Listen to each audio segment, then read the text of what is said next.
ನೋಡಿ, ಇವತ್ತು ಕರ್ನಾಟಕ ರಾಜ್ಯದಲ್ಲಿ ಇಡೀ ಕರ್ನಾಟಕ ರಾಜ್ಯದ ಮಹಿಳೆಯರನ್ನು ನಾನು ಪ್ರತಿನಿಧಿಸ್ತೀನಿ. ಒಬ್ಬ ಮಹಿಳಾ ಮಂತ್ರಿಯಾಗಿದ್ದೀನಿ. ಯಾವುದೇ ವಿಚಾರವನ್ನು ಮಾತನಾಡಬೇಕಾದ್ರೆ ನಾಲ್ಗೆ ಮೇಲೆ ಹಿಡ್ತಾ ಇರಬೇಕು. ಮಾತನಾಡೋದು ಅಂತಂದರೆ ಈ ರೀತಿ ಅಲ್ಲ. ದೇಶದ ಸಂಸ್ಕೃತಿ.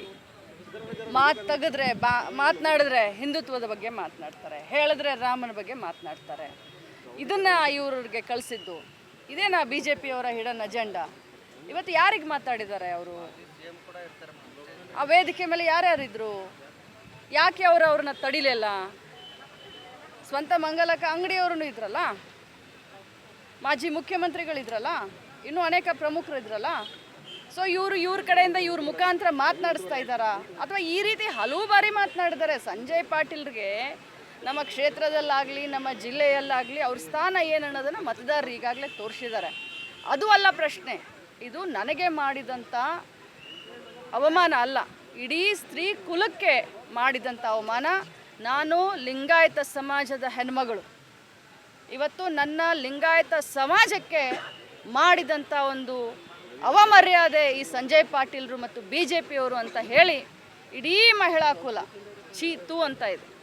ರಾಜ್ಯದ ಎಲ್ಲ ಮಹಿಳೆಯರಿಗೆ ನಾನು ಕರೆ ಕೊಡ್ತೀನಿ, ಅವ್ರಿಗೆ ಧಿಕ್ಕರಿಸಿ ಅಂತ ಹೇಳಿ ನಾನು ಕರೆ ಕೊಡ್ತೀನಿ.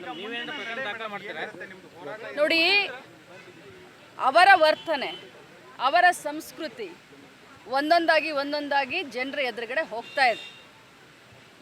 ನನಗೇನೆ ಈ ರೀತಿ ಮಾತನಾಡಿದಂಥವ್ರು, ನನ್ನ ಬಗ್ಗೆನೇ ಈ ಭಾವನೆಯನ್ನು ಇಟ್ಕೊಂಡಂಥವ್ರು, ಇನ್ನೂ ಒಬ್ಬ ಈ ರಾಜ್ಯದ ಸಾಮಾನ್ಯ ಮಹಿಳೆ ಬಗ್ಗೆ ಯಾವ ಭಾವನೆಯನ್ನು ಇಟ್ಕೊಂಡಿದ್ದಾರೆ. ನಾನು ಬೇರೆಯವ್ರ ಬಗ್ಗೆ ನಾನು ಆರೋಪ ಮಾಡಲಿಕ್ಕೆ ಹೋಗೋದಿಲ್ಲ. ಇಡೀ ಬೆಳಗಾವಿ ಜಿಲ್ಲೆಯವ್ರಿಗೆ ಗೊತ್ತಿದೆ ಸಂಜಯ್ ಪಾಟೀಲ್ ಅವರು ಏನು ಅಂತ ಹೇಳಿ. ನಾನು ಅದನ್ನು ಕೆಣಕೋಕ್ಕೆ ಹೋಗೋದಿಲ್ಲ. ಆದರೆ ಇವತ್ತು ಪ್ರಸ್ತುತ ಬಂದಿದ್ದು ಒಬ್ಬ ಮಹಿಳೆಯ ಆತ್ಮ ಗೌರವದ ಬಗ್ಗೆ ಪ್ರಶ್ನೆ ಬಂದಿದೆ. ಆ BJP ಅವರ ಹಿಡನ್ ಅಜೆಂಡಾನೇ ಇದು.